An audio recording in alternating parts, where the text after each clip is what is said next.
নতুন সরকারের নতুন বাজেটে আমরা কিন্তু অনেক কিছু সুবিধা দেখতে পেয়েছি, কিন্তু সব সুবিধা মানে এই নয় যে সকলকেই সুবিধা দেওয়া। সুবিধার পেছনেও কিন্তু কিছু মানুষকে কিন্তু এক কথায় একটুখানি হলেও বাঁশ জিনিসটা থাকে। সেটাই হচ্ছে কি এই 33% মহিলা সংরক্ষণের পেছনে বাঁশটা হয়ে গেল। কিন্তু সত্যি বলতে কি খারাপ লাগলেও এটাই সত্যি যে জেনারেল ছেলেদের অবস্থা সত্যি শোচনীয়। কিভাবে শোচনীয়?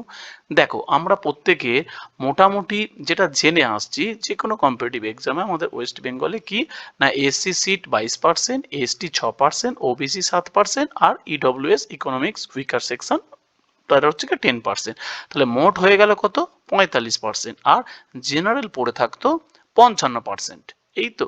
কিন্তু এই সিস্টেমের আরো একটা কিন্তু বড় বাজে নেগেটিভ ভিউ আছে। সেটা হচ্ছে কি বলতো, যে আজকে যে ছেলেটা এসসি, সে শুধুমাত্র যে 22%-এর মধ্যে ঢুকে থাকতো তা কিন্তু নয়।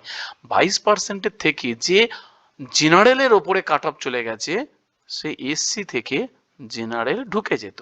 আবার যে ছেলেটা এসসি বা মেয়েটা এসসি, সেও কিন্তু নাম্বার যদি প্রচুর পায়, সেও কিন্তু জেনারেলে ঢুকে যেত। ওবিসির ক্ষেত্রেও কিন্তু অ্যাকচুয়ালি তাই। এই রকমের ক্ষেত্রে আলটিমেট এখানে 55% দেখতে পাচ্ছি বটে, কিন্তু 55% কিন্তু বাস্তবে হতো না। তাহলে অ্যাকচুয়ালি তুমি যদি দেখো, এসসি সে কতটা সুযোগ সুবিধা পাচ্ছে, সে পাচ্ছে আলাদা করে 22% কোটা, তার সাথে পাচ্ছে জেনারেল কিন্তু 55%। ভালো করে বোঝো। তার মানে এসসি 77টা সিটের এগেনস্টে যদি কোনো পরীক্ষায় 100টা সিট হয়, তাহলে এসসির জন্য কিন্তু 77টা সিট থাকতো। নিজস্ব 22% আর জেনারেলের যে 55, সেটাও কিন্তু এসসিদের জন্যও কিন্তু বরাদ্দ থাকতো। যদি কোনো এসসি ক্যান্ডিডেট সে যদি জেনারেলের কাট অফ চলে যায়, তাকে কিন্তু জেনারেল হিসাবেই ট্রিট করা হতো। এবার যদি বলি আমি এসটির ক্ষেত্রে, তারা কিন্তু লিখতে মনে হচ্ছে মাত্র 6%, কিন্তু একটুগুলি নয়। অ্যাকচুয়ালি এরা 6%টা নিজস্ব কোটা, তার সাথে 55%। তার মানে এসটিরা তারা 61%, মানে 61টা সিটের এগেনস্টে লড়তো। বোঝা গেল? এরপরে বর্তমানে আমাদের নতুন সরকারের নতুন বাজেটে দিয়ে দিয়েছে কি না, 33% আমাদের কোটা মহিলাদের। তাহলে আমরা যদি হিসাবটা করি, 100টা আমার ভ্যাকেন্ট আছে, তাহলে এসসি 22টা, তাহলে 22টার মধ্যে কিন্তু 22টা ছেলে নয়, তার মধ্যে তুমি যদি 33% করো, তাহলে হয়ে গেল 7টা সিট। দেখো, ফ্র্যাকশানে আসবে তো ফ্র্যাকশনটাকে আমরা রাউন্ড ফিগারে নিয়ে নেওয়া। যদি তুমি এটাকে হাজারে হিসাব করো, তাহলে আরো বেটার তুমি রাউন্ড ফিগারটা পাবে। তো আমি হাজারে আর গেলাম না, আমি জাস্ট 100তেই বিচারটা করছি। এরপরে ধরো এসটির মধ্যে যদি তুমি দেখো 33% মানে দুটো, আর ওবিসি যদি দেখো 7টার মধ্যে, সেটা ফ্র্যাকশনে চলে আসে দুটো বা তিনটে আর কি, সেরকম হাজারের রেসপেক্টে দেখলে। ওকে। এবারে ইডব্লিউএস তাতে দেখা যাচ্ছে মহিলা তিনটে। তো আলটিমেট কি জিনিস চলে আসছে তুমি দেখো তো, 33% বলতে আলাদা আলাদা যখন তোমরা ভিডিও দেখছো, যে এর সাথে যে এসসি এসটি ওবিসি ইডব্লিউএস, তার সাথে যে ফিমেল, তাই তো, তার সাথে যে ফিমেল, তা কিন্তু অ্যাকচুয়ালি নয়। এখানে কিন্তু নয় যে টোটাল এখানে 45% যোগ করে দিয়ে 45 সাথে যোগ করে দিলে কত হচ্ছে, 5 3 8, আর এদিকে 4 3 7, 78%। তাহলে টোটাল হয়ে গেল 78%।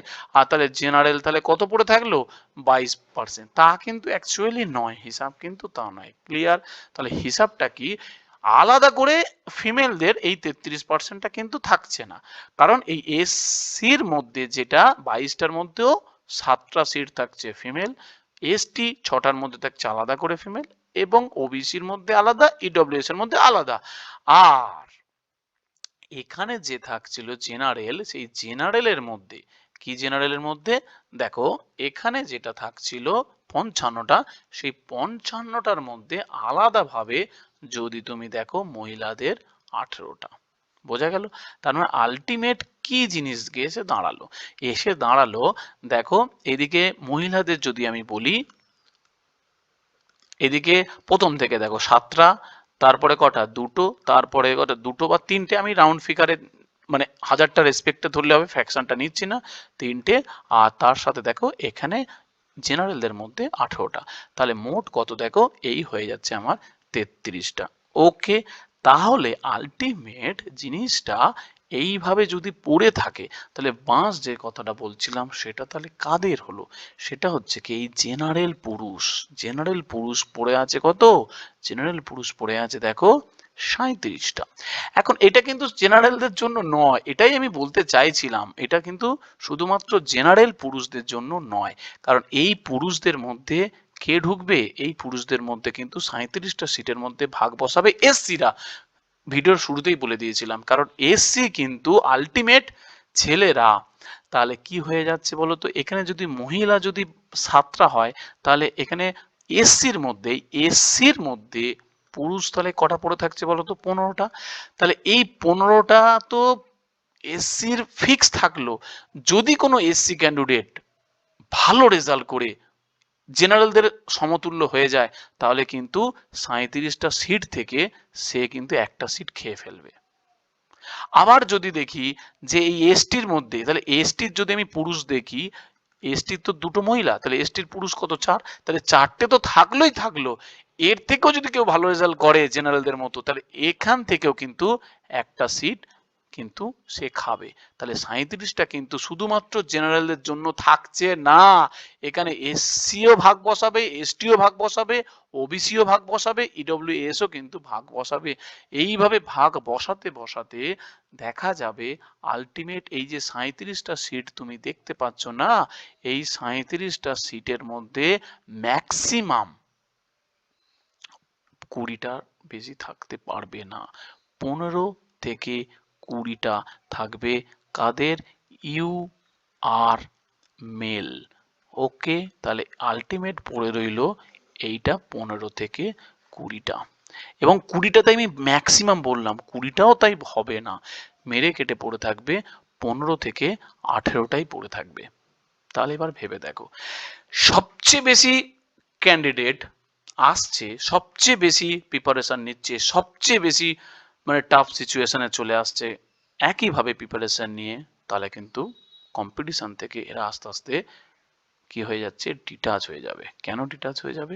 তুমি একটা জিনিস খেয়াল করো, যে এই যে আমার মহিলাদের জন্য আলাদা কাট অফ বেরোচ্ছে, মানে অনেক কম বেরোচ্ছে, এসসির আলাদা কাট অফ, এসটির আলাদা কাট অফ, এদের আলাদা আলাদা কাট অফ, মানে কনসেশন দেওয়া হচ্ছে। কাট অফ মানে কি? নাম্বারে কনসেশন দেওয়া হচ্ছে, মহিলাদের কিন্তু তাই নাম্বারে কনসেশন। তাহলে এরা দুদিক থেকে সুবিধা পাচ্ছে, কোটার দিক থেকে সুবিধা, নাম্বারের দিক থেকে সুবিধা। কিন্তু জেনারেল দেখো, তাদের নাম্বারও কিন্তু সবচেয়ে বেশি কি হয়ে যাচ্ছে? হাই। আর কোটা বা রিজার্ভেশনে কিন্তু সবচেয়ে লো। এটা হয়ে যাচ্ছে সত্যি খুবই দুঃখজনক ব্যাপার।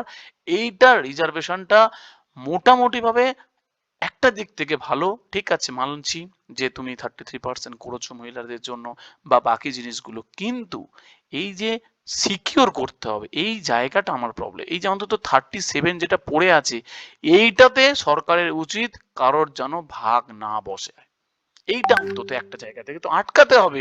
কারণ ইউআর মেলের পরিমাণ, মানে আনরিজার্ভ মেল বা জেনারেলদের, তাদের সংখ্যা তো সবচেয়ে বেশি, কিন্তু তারাও দেখো সবচেয়ে বেশি সিট কম। তো এটা কিন্তু তাদের প্রতি নাইনসাফি, এটুকুনি বলবো। এরপরে মজার ব্যাপার ভেবে দেখো, অগ্নিবীরও কিন্তু বলে দিচ্ছে এখানেও 10%, মানে 100 জনে 10 জন করে অগ্নিবীরের জন্য কোটা করে দিচ্ছে। তাহলে যে সমস্ত চাকরিতে তোমার অগ্নিবীর ঢুকে যাচ্ছে, তাহলে সেখানেও দেখো আবার তোমার জেনারেল কোটা চলে গেল 55, জেনারেলদের জন্য 45, সেখানেও যদি মহিলা বাদ দিয়ে দিই তাহলে 15, সেখানে আমার জেনারেলদের জন্য পড়ে থাকছে 30। তোমার অগ্নিবীর যে সমস্ত জায়গায় কোটা নেই সেখানে পড়ে থাকছে 37। তাহলে যে সমস্ত পরীক্ষাতে আমার অগ্নিবীর আমার অ্যালাউ থাকছে, কোটা থাকছে, সেখানে তাহলে পড়ে থাকছে 30। তার মানে এখান থেকেও মাত্র আমি বলে দিচ্ছি যে ইউ আর কি মেলের ক্ষেত্রে শুধুমাত্র পড়ে থাকবে 10%, মানে জেনারেল মেল খুবই অভাগা জায়গায় চলে যাচ্ছে। এটা খুবই দুঃখজনক ঘটনা। তো কমেন্টে তোমাদের কি বক্তব্য অবশ্যই জানিও। ওকে।